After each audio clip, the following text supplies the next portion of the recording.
सरफरोशी की तमन्ना अब हमारे दिल में है, देखना है जोर कितना बाजुए कातिल में है। 15 अगस्त 1947 आप सबको स्वतंत्रता दिवस की शुभकामनाएं। आज हम आपसे बात करेंगे कुछ दिलचस्प बातों के बारे में, कुछ दिलचस्प राज के बारे में जो 15 अगस्त 1947 की हैं। हम में से कई लोग उसको नहीं जानते होंगे, आपने शायद इसको नहीं सुना होगा या नहीं पढ़ा होगा। हम आपके लिए कुछ ऐसे ही रिसर्च लेकर आए हैं आपके सामने की वैसी बातें जो ज्यादातर इतिहास के पन्नों में और बड़ी बड़ी बातों में छुप गई, जो अपने आप में बहुत बड़ी बात थी। लेकिन उससे पहले दोस्तों, हमारी ये गुजारिश है आपसे कि हमारे चैनल को ज्यादा से ज्यादा सब्सक्राइब करके हमारी हौसला अफजाई करें। आपको अगर लगता हो कि ये जो चीजें हैं, 15 अगस्त की जो बातें हम कर रहे हैं, ये से दूसरों के साथ शेयर करना चाहिए, तो आप अपने दोस्तों के साथ, रिलेटिव्स के साथ जरूर शेयर करें। पहले हम आपको कुछ बता दें, 15 अगस्त 1947 सबको पता है कि हमारे आज़ादी की वर्षगांठ है। 15 अगस्त 1947 को ही हमारा देश आज़ाद हुआ था। लेकिन सवाल ये उठता है कि वो दिलचस्प बातें क्या हैं जिसका जिक्र मैंने आपसे किया। तो कुछ चीज़ें पहले तो मैं आपको सबसे पहले उसकी एक जो सबसे दिलचस्प बात है वो बता दूं। 15 अगस्त को जब हमें आज़ादी मिल गई तो फिर 26 जनवरी गणतंत्र दिवस कैसे हुआ? बात है 1929 की। जवाहरलाल नेहरू लाहौर सेशन में कांग्रेस के अध्यक्ष थे और उन्होंने उसी वक्त संपूर्ण आजादी का नारा दिया था। सुभाष चंद्र बोस और जवाहरलाल नेहरू का उसमें बहुत बड़ा योगदान था, उन्हीं का ये रेजोल्यूशन था। उसमें उन्होंने कहा था कि भारत को आजादी 26 जनवरी तक मिल जाएगी। लेकिन जब भारत की आजादी हुई, और जैसा कि मैं आपको बताऊं कि जब सेकेंड वर्ल्ड वॉर खत्म हुआ और लेबर पार्टी के प्रधानमंत्री क्लेमेंट एटली ने कहा कि भारत को मैक्सिमम जून 1948 तक आज़ादी मिल जाएगी, लेकिन उसके बाद लॉर्ड माउंटबेटन ने आज़ादी के डेट को और कुछ पीछे खींच लिया और उसको 1947 का अगस्त बना दिया। अब मामला ये उठता है कि फिर अगस्त आया तो फिर 15 अगस्त ही क्यों?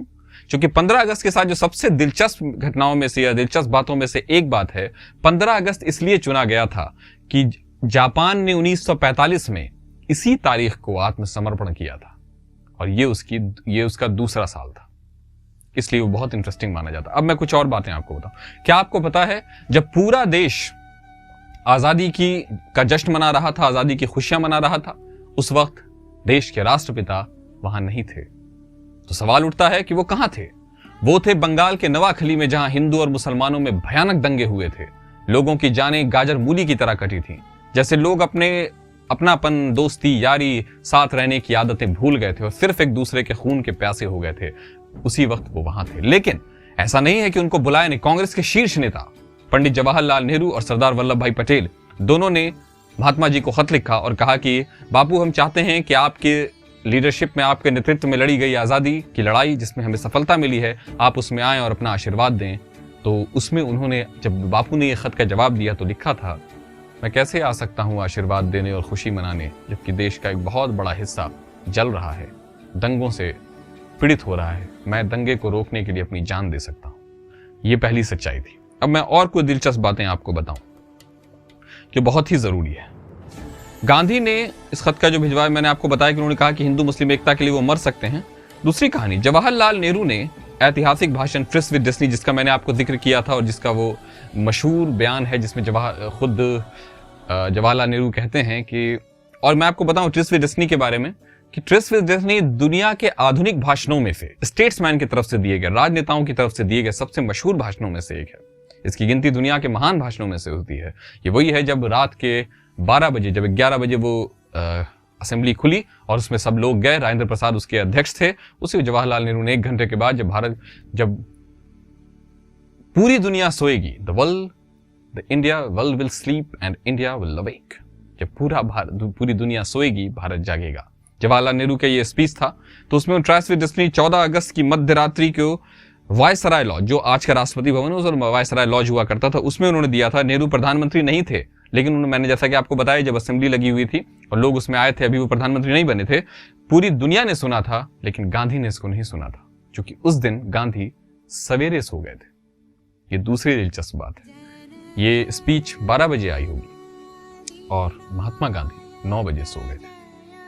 बहुत मशहूर। दूसरी बात, 15 अगस्त 1947 को लॉर्ड माउंटबेटन अपने दफ्तर में थे।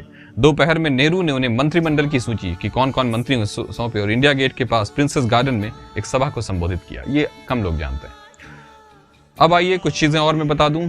हर स्वतंत्रता दिवस पर भारतीय प्रधानमंत्री लाल किले में झंडा फहराते हैं, लेकिन उस जमाने में जो सचिवालय से जो इंफॉर्मेशन मिलते हैं वो सब के सब ये बताते हैं कि जवाहरलाल नेहरू ने उस दिन प्राचीर से भाषण नहीं दिया था। पहला भाषण जो लाल किला से मिला था वो 16 अगस्त 1947 था। ये भी कम लोग जानते होंगे। तीसरी बात, भारत के तत्कालीन वायसराय लॉर्ड माउंटबेटन के प्रेस सचिव कैम्पबेल जॉनसन के मुताबिक मित्र सिन्हा, ये तो मैंने आपको पहले भी बता दिया था कि वर्षगांठ, जापान के दूसरे वर्षगांठ के अवसर पर भारत को आज़ादी दी गई थी। चूंकि सवाल ये उठ रहा था कि 15 अगस्त ही क्यों चुना जाए, तो 15 अगस्त इसलिए चुना गया था दोस्तों चूंकि उसी दिन जापान ने सेकेंड वर्ल्ड वॉर में सरेंडर किया था। ब्रिटेन ने उसको अपनी तरफ से एक यादगार दिन बनाने के लिए भारत को आज़ादी दिया था, चूंकि दोनों मामला एशिया का था। एक और बहुत आपको दिलचस्प बात बताऊं, 15 अगस्त सिर्फ भारत की आज़ादी का दिवस नहीं है। 15 अगस्त को दुनिया के और 3 देश आज़ाद हुए थे। एक बहरीन आज़ाद हुआ था खुद ब्रिटेन से 1947 में। 1960 में कॉन्गो आज़ाद हुआ था फ्रांस से, और साउथ अफ्रीका से दक्षिण कोरिया आज़ाद हुआ था 1945 में।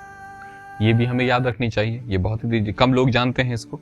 और मैं 15 अगस्त तक भारत और पाकिस्तान के बीच सीमा रेखा का निर्धारण नहीं हुआ था। 15 अगस्त तक नया देश पाकिस्तान नहीं बना था, लेकिन फिर आप जानते हैं कि रेड क्लिफ लाइन की घोषणा हो गया, इसलिए उसमें कई सारे आज भी दाव पेंच बचे हुए हैं जिसका फैसला नहीं हुआ। जैसे कि वो अचानक की जल्दी में लिया गया फैसला था। अच्छा, हम जानते हैं हमारा जो राष्ट्रगान है वो था जन गण मन अधिनायक जय है, लेकिन आपको बताऊं ये लिखा तो 1911 में ही गया था, क्योंकि उसके आज़ादी से बहुत पहले ही हमारे जो गुरुदेव हैं रविंद्रनाथ टैगोर वो दुनिया छोड़कर चले गए थे, लेकिन इसको अपनाया गया राष्ट्रगान के रूप में उसी तारीख को। अब मैं आपको एक बहुत जरूरी बात बताने जा रहा हूं।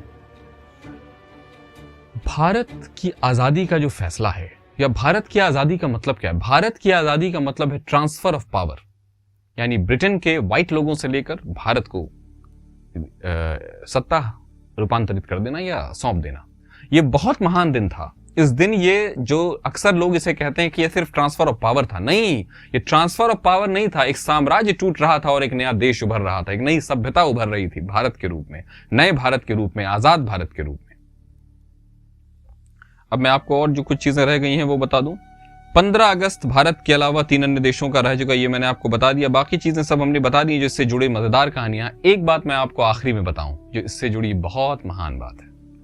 अक्सर लोग ये मानकर चलते हैं, ये जानते हैं कि 14 अगस्त पाकिस्तान की आजादी का दिन है, लेकिन फिर मैंने आपको बताया कि रेड क्लिफ की जो लाइन बॉर्डर बनाई गई वो 15 अगस्त को बनाई गई, बिल्कुल लगभग तुरंत। कुछ लोगों का यह कहना है कि कश्मीर की आजादी, पाकिस्तान की आजादी से पहले ही कई मुद्दों को सुलझाने की कोशिश की गई थी और कई उसमें से सॉल्व हो गए, कई नहीं हो पाए। लेकिन माना जाता है कि पाकिस्तान का निर्माण भी 15 अगस्त को ही हुआ था। तो फिर सवाल उठता है कि वो 14 अगस्त को क्यों मनाता है? क्योंकि वहां के सचिवालय से जब आप इंफॉर्मेशन निकलवाएंगे तो आपको ये पता चलेगा कि इसमें जितनी भी बातें हैं पाकिस्तान की आज़ादी को लेकर या पाकिस्तान को के इंडिपेंडेंस डे को लेकर वो बड़े कंफ्यूजिंग है। कुछ लोगों का, कुछ इतिहासकारों का कहना है कि नहीं 14 अगस्त को मिल गया। नहीं, जब मोहम्मद अली जिन्ना जो उसके पहले इलेक्टेड या कहिए कि एक तरह से नॉमिनेटेड गवर्नर जनरल थे, उन्होंने आज़ादी मनाया था 15 अगस्त को। तो खैर जो भी हो, लेकिन भारत की आज़ादी 15 अगस्त को हुई थी। 1947 को भारत और पाकिस्तान बना था उस दिन, 2 नए देश। दोस्तों, आपको बहुत बहुत हार्दिक शुभकामनाएं इस महान स्वतंत्रता दिवस की जो हमारा देश आज मना रहा है। और आप भी और मैं भी और हम लोग, सब लोग एक भारत के तौर पर, एक भारतवासी के तौर पर इस देश के लिए कुछ ना कुछ करें, जिस भी मुकाम पर जरूरत हो, जिनको भी जरूरत हो। गांधी ने कहा था कि टू द लास्ट मैन, आखिरी इंसान तक हमारी बातें और हमारे एक्शन के जो नतीजे हैं वो पहुंच रहे हैं कि नहीं, तभी हम आजाद हैं। बने रहिए पहल भारत के साथ, हम आपको नए अपडेट्स लाते रहेंगे।